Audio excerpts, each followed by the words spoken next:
Let's charge the damn mound, shall we? And let's start with, okay, I'll give you an option. Either Scherzer injury or how much they suck right now against bad teams, too, in Rockies, Tigers, and now Reds. Yeah, they're killing their I don't want to say they're killing their season, but they're killing their start. The Rockies, Tigers, Mets, those are the teams you say. Reds, not Mets. You said sorry, Mets. Rockies, yeah. I got Reds, you. Mets. They're both about the just same. For the right trolls. Now. I'm they're just clarifying. Both troll away. They're both the same right now. The problem is the Mets are supposed to be this team that beats up on these teams. You look at with Scherzer, Verlander, their whole team, and then their lineup, they're supposed to be the team that takes these lesser teams down. And guess what? These lesser teams are getting hot against them. So maybe we overvalued the Mets, but the Mets have weird injuries. Scherzer with his neck. Scherzer missed 10 games with the rosin. Quintana goes down. Carrasco is not there. Lindor hasn't hit this year. It's just been like, man, what is wrong? Frazier, you're around the Mets all the time. Like, Mets are going to Met. We always say it, but, man, they're Metting hard this year. Yeah, they're not sinking. It's weird. I watched actually watched yesterday. I was cleaning the dishes. I was doing something productive. And I was watching the game, and I'm like, man, it just seems like no energy. Everybody's down. An injury happens here or there. Yeah, it's just frustrating. There's no answer to it because I've played for the Mets, and there's always been something, whether it's a media having a problem or a player having a problem, and now you're losing the teams that you should be beating. It's frustrating, man. Up in Queens, I don't know what the answer is. Another injury happened with Scherzer. Is it going to be long term? Hopefully not. But when you're playing in Cincinnati, I always tell guys, when you're playing Colorado, you're playing Cincinnati. I always tell Pete, I'm like, listen, you don't come home with 2 or 3 homers, man. You're doing yourself an injustice. So be ready. He's got 1, but they got to win these games too, man. So it's very frustrating. Teams are just piling on runs against him, and that's probably the very most frustrating part of it. 7+ runs in these last couple of games. That's probably the most frustrating part. So Yacobonis went down. Another injury. So how are we going to pinpoint it? Buck Showalter got thrown out yesterday. Was he trying to spark plug the team? So, Eric, I don't know the answer right now. Yeah, I mean, that is the age-old question. When you spend $353 million and you just expect it to happen, that's not how it works. The game, like, Escobar is going to go through struggles. Beatty can't catch the ball and they're not calling prospects up. They're still having issues with like anybody but Alonso, like doing something. Everybody has, I think I said it about a week ago.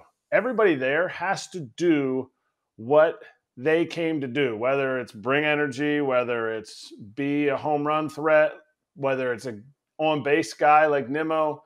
And when they try to pick up the slack from other guys, you get frustrated because you're like, oh man, like I tried to take a power swing when I shouldn't have, I tried to take a extra base when that's not my game. And I think they're built to be a good team.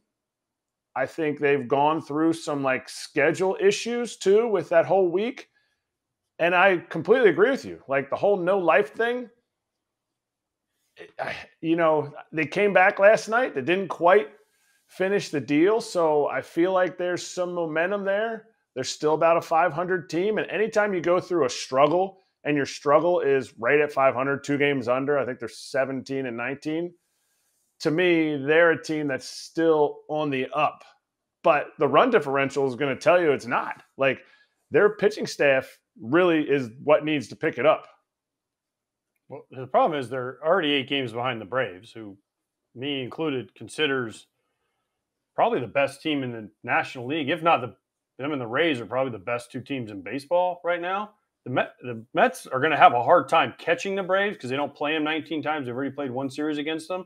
The other problem is when you play the Rockies, you play the Reds, you play the Tigers, these are the teams, like Todd said, you circle on the schedule and say, man, we got to win 2 out of 3, if not sweep these. And I know there was double headers involved, but still, like if you're a $300 million Met team that's supposed to go to the World Series and make Steve Cohen this greatest owner of all time, you got to step it up. And I'm not there. I don't know what's going on every day, but man, it just seems like Buck, you bring in Buck, right? Because I forget the guy.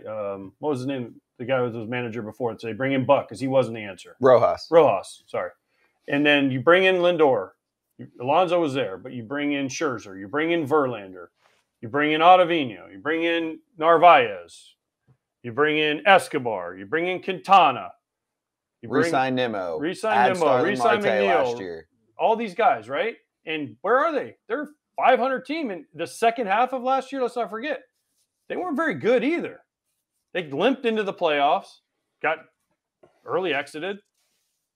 What are they? Maybe they're just not that good as a unit. Now, individually, but for some reason, there's missing something. Maybe they need Kratz to come in there and trip and fall in introductions. I don't know. I'll do it. Listen, Atlanta's running away with it right now. Everybody, oh, it's early. I don't care I don't believe in early, man. You look back, I said it before. You look back at the end of the year and you're 2 games out of getting a wild card. You're 2 games out of winning a division. Well, look back at your year. I mean, what happened? Well, we lost a game. There's usually 5 to 8 games, which in my opinion, that you look back like, damn, we should have won those games. We were up 2 in the last inning. We gave it up. Or, an error, whatever. There's 5 to 8 games, in my opinion, that you look back where we should have won those. But then there's other games like now where it's like, what are we doing? And they're 8 games out right now, dude. That's a lot of games. I know people say it's early. It's the second month. But 8 turns into 12. 12 turns into 15. And then you're stuck, at the end of the day. So we have to figure it out now. I don't care what anybody, it's early. No, it's not early. Put that out of the window. Every one of these games count, and you gotta win 2 out of 3 from these teams that you're supposed to beat. I have a buddy who I was texting this morning who's watched every Mets game since he can remember. Every one, even when they're terrible. And he said, this team feels unwatchable. It's some of the most uninspired baseball I've ever seen. That resonated with me because he's watched awful teams in the past at times. He will stick through it and watch 162. This isn't an awful team. And on paper, It should be a good team, if not a very good team. So when I hear that, and for me, admittedly, I'm watching all 30 equally, especially right now. Will I watch maybe a few less Rockies or Tigers or whatever? Sure, to an extent. But for the most part, I'm watching Mets just as equally as everyone else. So I'm not watching every single pitch and second. Getting that from someone who is, that's a problem. It's a big deal. Yeah, because we crushed the White Sox for that. Or the Mets flying under the radar for that. Uninspired is what you don't want to hear from a fan base.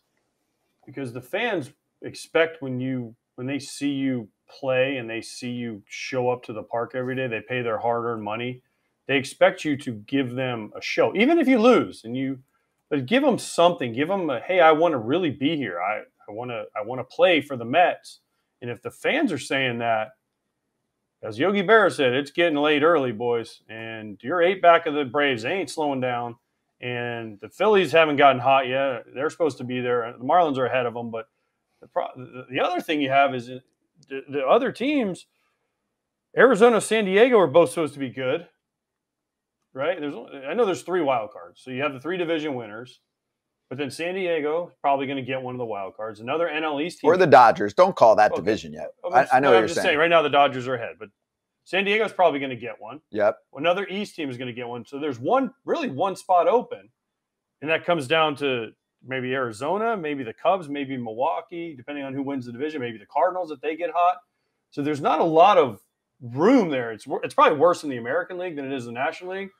But there's not a lot of scenarios where if they hover around 500, then, we're going to win 8 of our last 10 to sneak in. But then you lose in the first round. Like that's a bad year for the Mets with the expectations. Unless your starting staff is set up well and suddenly Scherzer and Verlander are clicking. But if you're at the end of the year and you have to win 8 out of 10, usually you're fighting till the last day. So you have to just pitch your guys wherever they line up. You don't get to sit back and say, hey, we got a 10-game lead, boys. Let's rest Scherzer and Verlander. First of all, Verlander's pitched once this year. Pitches today, but Scherzer's been in and out with a variety of stuff. He's got neck spasms, and the quote that stood out to me from him was, "I'm trying like hell not to join the IL, which also rhymed. So props to Max. I'm sure he wasn't thinking about that, but he has a 5.5 ERA in his 5 starts. He had to miss about 2 weeks with the bullshit that has been well documented on this show. But teams lost 7 of 8. It revolves around Scherzer and Verlander. I was thinking about this morning. I go, what's the identity of the Mets? The identity of the Mets is run prevention, which really you would have looked at Scherzer, Verlander. Oh, those should be win days most of the time, and Diaz is closing things out. Well, Diaz is out for the year. But still, I look at the team. What's the identity? To me, it's Scherzer, Verlander. Right? Like we talked about the Red Sox a lot yesterday. Pitching. Built on starting pitching. Those guys were supposed to be kind of the glue, right? And their offense is overrated in my mind. It's okay. It's a little bit top heavy to me. Defense, okay. Defense has always been kind of a problem there. Yes. A little bit of a problem. Marte's not having a good start. Lindor hasn't had a good start. The Beatty's, like Kratz said, it's offensively has been okay. Defensively has been bad. Nimmo's been good. Escobar's fallen off. McNeil's been okay. Alonso's hit homer or nothing, which he always is. But he's the only one. You got to have another threat in the lineup. I agree. Especially which can be Lindor at times. Yeah. It can be when he gets going, but man, it seems like it's taking him a long time every year to get going now. It's probably. God, you live there. You know Mets fans. I It's a tough existence. Mets, Jets, bro. It's bad. You know, so to hear your guys say, they're uninspired. This is the Mets. This is the Mets fans. Like I wouldn't put too much. I got a buddy, really good friend, who's a Mets fan, and he's like, he's living high in the offseason because they're spending $350, then they go and get Correa, and then they lose Correa, and then, this is the time of year Mets fans are like, this is not going to go well. And then, mid-July, they coughed up the lead to the Braves last year. Or it was June, maybe. I think the Braves were in the exact opposite situation last year as the Mets. The Mets were like 10-plus up, and they started coughing that lead up. And then by the end of the season, they have to, as a team, rewrite that narrative. And as an organization, and I think Steve Cohen's brought in the team that should rewrite that. But it's up to the boys on the field and Buck Showalter to kind of get out of his own way in the sense of if Beatty is hot and he may not be, he might be a defensive liability, move him up in the order. Alvarez has been swinging pretty well. Move him up in the order. And if you don't like Beatty's defense, boom, he gets his 3rd, 4th at bat. Defensive replacement. I know it's not something you do with a rookie, but look, this isn't a team that's looking to grow rookies. They're looking to win. And if the rookie's playing the best, put him up there. That dude's got a great swing. Maybe a best swing, left-handed swing for a Met prospect since, wait for this one, Mike Jacobs. I like the look you just made there. You gave hey. Jacobs. Mike Jacobs hit homers and punched out a lot.